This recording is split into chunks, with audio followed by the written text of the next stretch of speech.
বিশেষ করে হাঁটুতে ব্যথার, রগে টান লাগা, মাজায় ব্যথা, যে সকল ভাইয়েরা ও বোনেরা এই ব্যথার সমস্যার কারণে রাখতে ভয় পাচ্ছেন, মাত্র 7 দিন আমাদের এই তাকফিফুল শিফা পেন রিলিফ অয়েলটা আপনি ইউজ করবেন, নিয়ম মাফিক হাঁটা চলা করতে পারবেন, নামাজ পড়তে পারবেন। এটা ব্যবহার করার পর ইনশাল্লাহ আপনাকে আর চেহারে বসে নামাজ পড়তে হবে না, আপনি রিল্যাক্সের সাথে আপনার বাকি রোজাগুলো রাখতে পারবেন। আর আমাদের এই তেলটি কিন্তু বাংলাদেশ সায়েন্স ল্যাব কর্তৃক পরীক্ষিত। সামনে রোজা আসছে, অনেকে আছেন রমজান আসলে রোজা রাখতে ভয় পান শরীরের ব্যথার কারণে, বিশেষ করে হাঁটুতে ব্যথার, রগে টান লাগা, মাজায় ব্যথা এবং নামাজ পড়তে গেলে, উঠতে গেলে, বসতে গেলে যে ব্যথাগুলো হয়, এই কারণে অনেকেই রোজা রাখতে ভয় পান। এই সকল ব্যথার কারণে নিয়ম মাফিক যে ওষুধগুলো খাই, এই কারণে কিন্তু আমরা রমজান মাসে রোজাও রাখতে পারি না।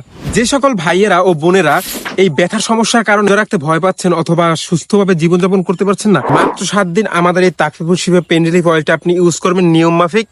ইনশাল্লাহ আপনার ব্যথা মোটামুটি নিয়ন্ত্রণে চলে আসবে, আপনি রিল্যাক্সের সাথে আপনার বাকি রোজাগুলো রাখতে পারবেন। অনেকেই আছেন যারা জিজ্ঞেস করেন যে আমি কতদিন এই তেলটি ব্যবহার করলে আমার ব্যথাটা কমবে, একটা ভালো একটা রেজাল্ট পাবো। তাদেরকে আমি বলতে চাই যে আপনি বেশি না, 1 সপ্তাহ আমাদের এই তাকফিফুল শিফা পেন রিলিফ অয়েলটি ইউজ করবেন, আপনি সুস্থভাবে স্বাভাবিকভাবে জীবনযাপন করতে পারবেন, হাঁটা চলা করতে পারবেন, নামাজ পড়তে পারবেন। এটা ব্যবহার করার পর ইনশাল্লাহ আপনাকে আর চেহারে বসে নামাজ পড়তে হবে না। আর আমাদের এই তেলটি কিন্তু বাংলাদেশ সায়েন্স ল্যাব কর্তৃক পরীক্ষিত, তাই নিশ্চিন্তে এখনই আপনার ব্যথার জন্য এই তেলটি অর্ডার করে ফেলুন।